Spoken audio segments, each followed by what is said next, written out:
What's up guys, and welcome back sa ating channel. For today's video guys ay meron tayong i-repair na mixer. Bali yung brand name nito guys ay Joson Hawk E-Channel. Ayan. So ito yung mixer natin guys. Pinakauna nating mixer na Joson. So nagamit lang natin to last year nung bagong taon. So ngayon chine-check natin guys dahil meron tayong paparating na event. So meron na siyang problema, meron na siyang noisy sa kaniyang pinaka left channel output. Dito sa right channel is goods lang siya. Ito lang yung right channel niya. May something noisy.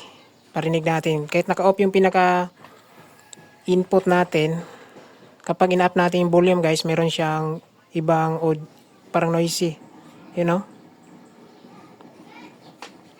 Yan. Barinig natin. Yan. So, meron siyang problema guys sa left channel output. Yan. Pero meron siyang audio kapag papasokan natin ang volume. Ito.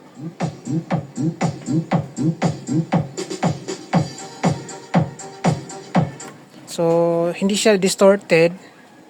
Yung kanyang audio, meron lang siyang noisy guys. Yan, hindi normal. So, naka-distract yung audio. You know? Parang hangin. So, try natin dito sa right guys. Itong right ay good lang. Goods lang yung right. Kahit i-up pa natin yung volume, malinis yung kanyang output. Bali, normal lang talaga siya. Tapos kapag up natin yung volume sa minaka-input, ay goods rin.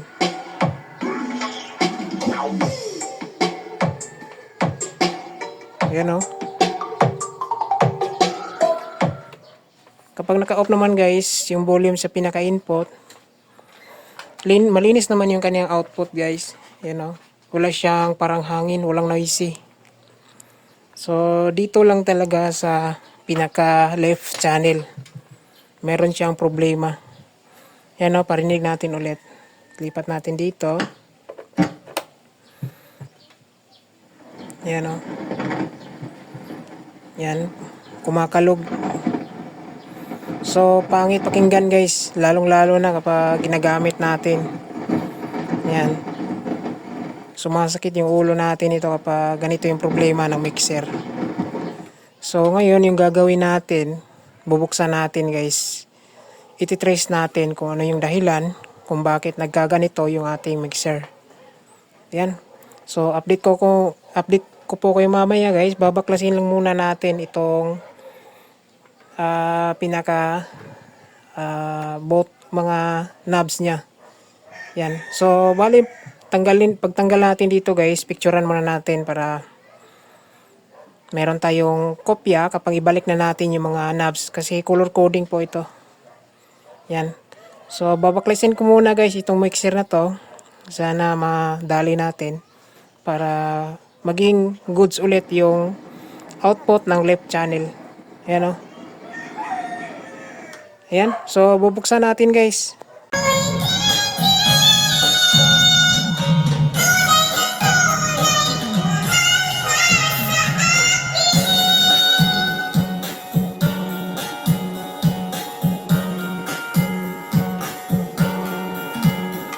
So ito guys, nakabit na natin yung bago. Yan. Replacement na to guys. Nandito yung original. So ito, replacement lang po ito. Nakita ko lang dito guys sa JBL at tone control. Ayan. So kinabit natin. So ito guys, bali na ibalik na natin yung ating volume control dito. Itong tatlo. Ito yung volume control sa right. Tapos volume control sa left output. Tapos ito sa phone. Yan. Tinanggal ko kasi ito guys para mabaklas natin yung OP amp kanina. Yan. So, makikita natin kanina na wala to. Blanco to. Tinanggal natin. Ito siya. Yan. Tapos, pinalitan natin ng replacement na same value. Value itong kinabit natin ay galing lang po ito sa preamp ng amplifier. Mga luma amplifier pero mga branded po siya. Yan, gaya nito guys. Meron pang OP amp dito, maliliit yan. Ito siya. So ito yung tinanggal natin, ito. Ito yung tinanggal natin, tapos ikinabit natin dito. So pagkabit natin guys, tinesting natin siya is wala na siyang humming. Yan, tapos goes rin yung kanyang audio. Yung noisy lang talaga. Wala na siyang noisy guys. Bali back to normal na. No, pinalitan na natin ito. Ito, malapit lang kasi ito guys.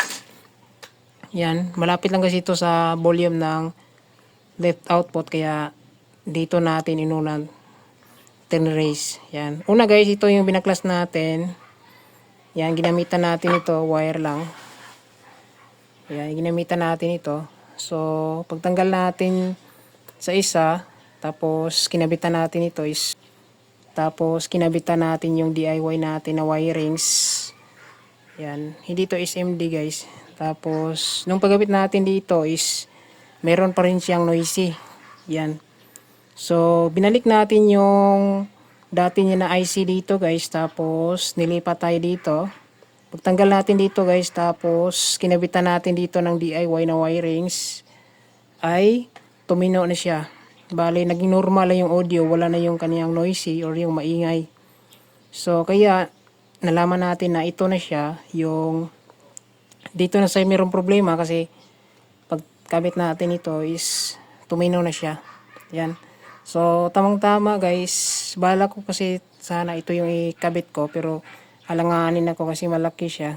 Yan. Kaya naghanap ako ng parts sa ibang component. Ito. Yan. Ito pala guys. Oh. Ito. Kinabit na natin dito. Para malinis. Yan. So, ito guys. Buo na to. Wala na tong noisy. Kaya ibabalik ko na sa kaniyang casing. Itong ating mixer.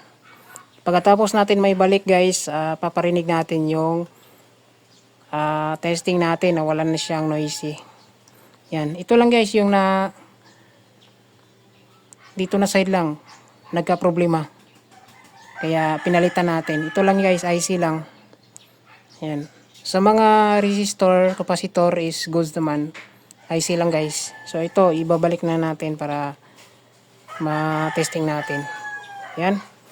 So, stay tuned lang po mga guys. So, ito na po guys. Nakabitan natin yung mga knobs. Ayan. So, ngayon guys, try natin i-testing. So, ito yung cable wire natin. Patungo po ito sa amplifier natin guys. Kukunik natin dito sa left. Kasi ito naman yung mayroong problema kanina, yung left. So, lagyan lang natin ng easy cord para ma-testing natin. Yan guys. Yan, plug in natin. Bali hindi pa to nakakabit yung cover sa likuran. Ayan. Open pa yan guys. So ito, plug in natin. Ayan, naka-power na siya. Yan, naka-off lahat yung volume. So, up natin yung volume guys sa ating amplifier. Ito. Power on muna natin. Volume natin guys, lagyan natin sa 9. Yan. So, last video guys, pinadinig natin yung problema kapag naka-up yung volume natin is meron siyang noisy. Ayan. So, try natin i-up. You know. So, wala na siyang noisy guys. Bali, malinis na siya. Ayan. Ayan siya. Malinis na yung kanyang audio output. Try tayo mag-input ng audio guys. Ito.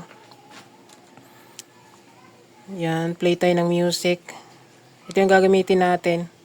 Yung pang testing natin na X5 P3. Bali, Bluetooth receiver po ito guys, na connect po to sa ating mobile phone. So, volume natin dito, mga 70% yung volume. Ito, input tayo dito guys sa line 1. So, try natin guys kung meron bang audio. Yan. So, malinis.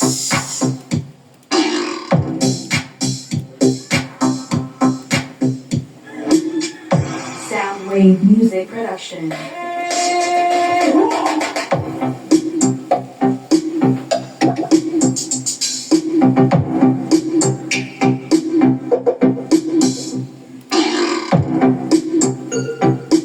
You know? So, kahit naka-off yung volume natin dito sa channel is malinis yung output. Try natin sa channel 2. Mix.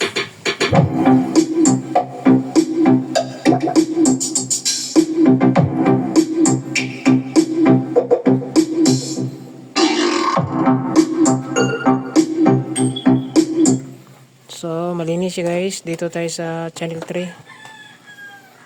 Up natin.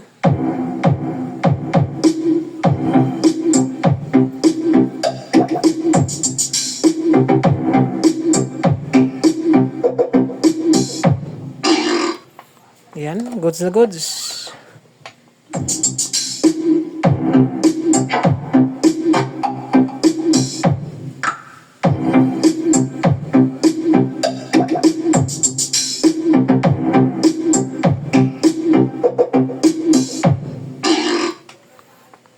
Line 5.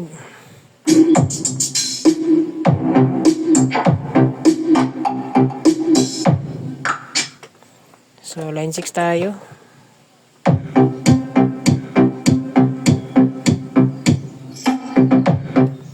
Line 7. So, back to normal na guys. Yung kanyang output, wala na siyang noisy or hazing. So, try naman natin sa right. Lipat natin yung input sa XLR sa right. Off muna natin yung volume para hindi siya mag-cause ng So, ito. Lipat natin sa R. Itong sa right channel guys, goods po yan. Wala po yung problema. Pero, try pa rin natin guys kung wala ba siyang naapektuhan na pinalitan natin yung IC na OP amp. So, up natin. So, same guys. Malinis yung output. Try natin up yung volume.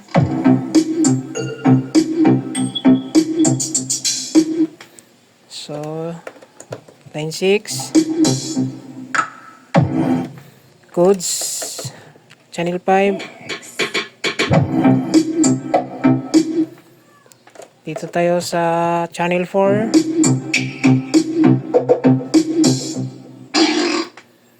Channel 3. Channel 2.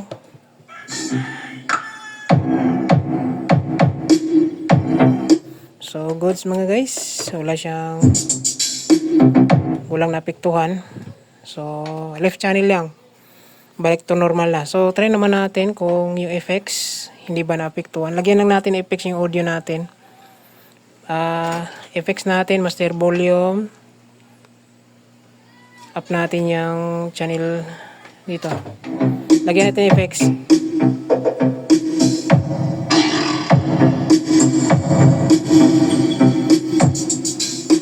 So, good siya.